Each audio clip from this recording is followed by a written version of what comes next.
want to teach on the thinking trap. All right, so there's a setup, and Joe, you know how I am. Madison, they roll their eyes when I come up with these things, so I don't tell them about it until I'm live. But I think we're all this way. In fact,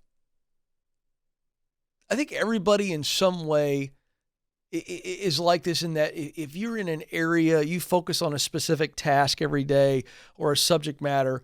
When you get outside of the office, it follows you. And so, Madison, I'm just curious. You have your own podcast, Bragging Rights.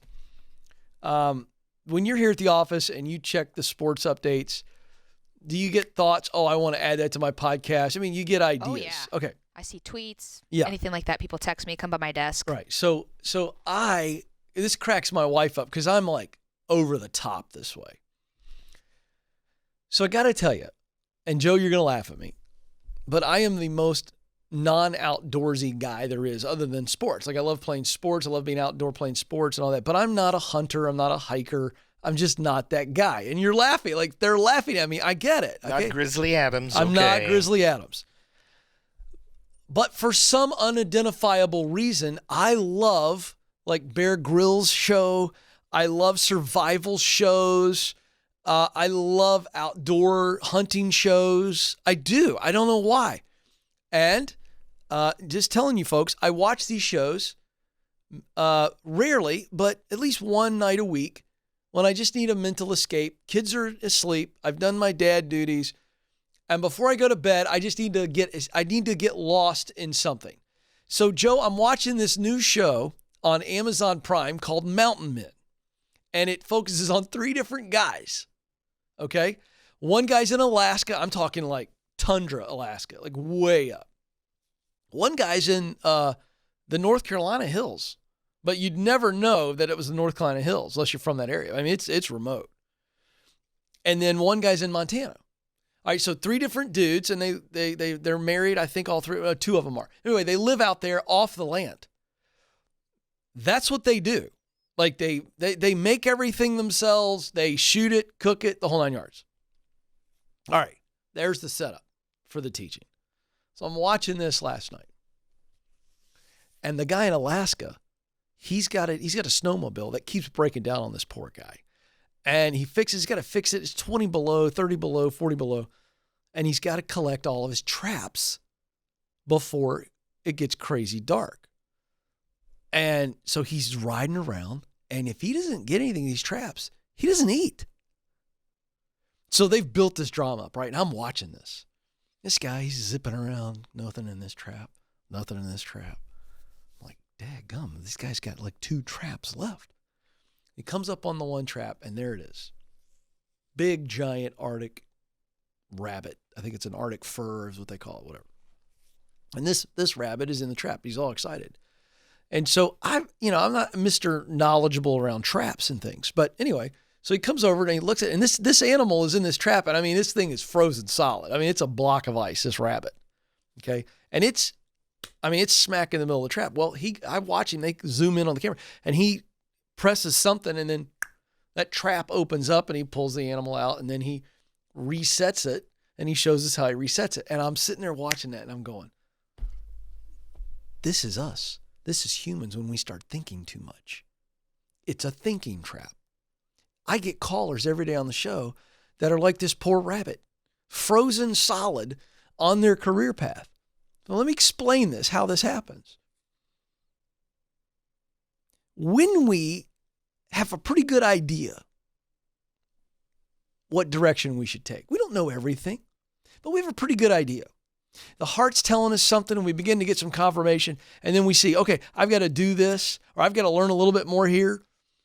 And there's all different levels of confirmation. But there's enough confirmation where what happens is we stop looking into it because fear and doubt rise up, Joe. All right, and here's what happens. Then we start going, all right, I've gone this far. Now I've got some unknowns. And it looks a little scary, or I start to doubt myself. And then watch what happens, folks. We start thinking, And we go, well, what about this? And we think, and we go, well, this could go wrong, and this could go wrong, and I don't know about this, and what if I leave this? And we've had callers. You guys have listened to this before, and they start telling me all the reasons why they can't move forward. And here's what happens.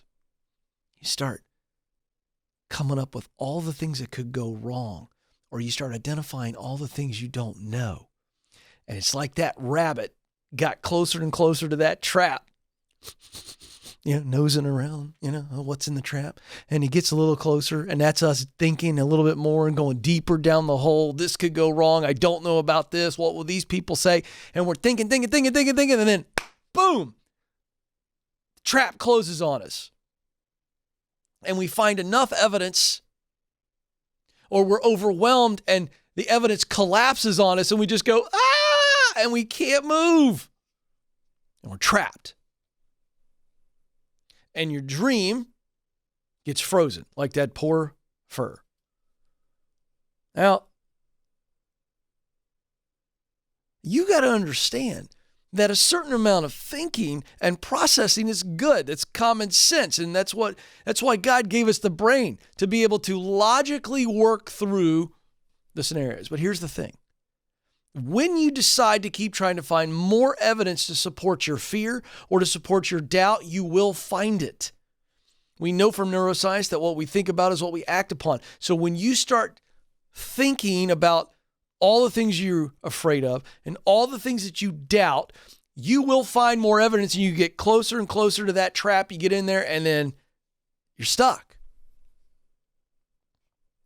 And so we've got to be careful about the thinking trap and start doing.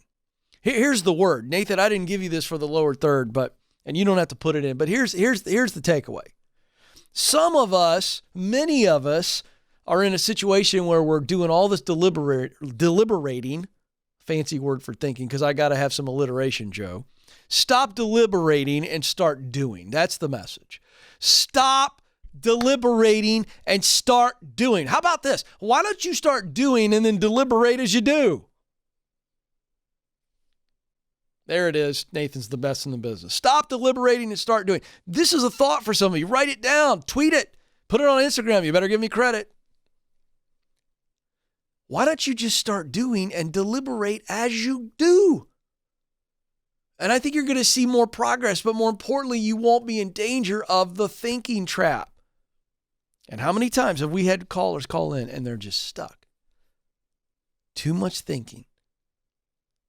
And again, logic, common sense, processing is smart. But when you start to let fear and doubt, and let's throw the other enemy in there, pride, what other people think, what other people say, when we start putting in those voices into our head and we let those voices stay in our head,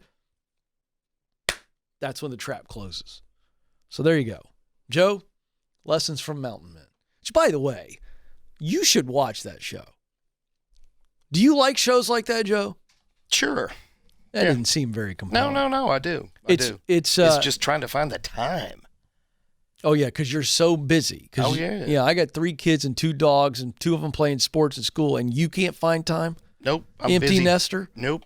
If it's not on Fox News, he doesn't watch it. Oh, there it is. Come on. There it is. That's not fair. Madison with the shot.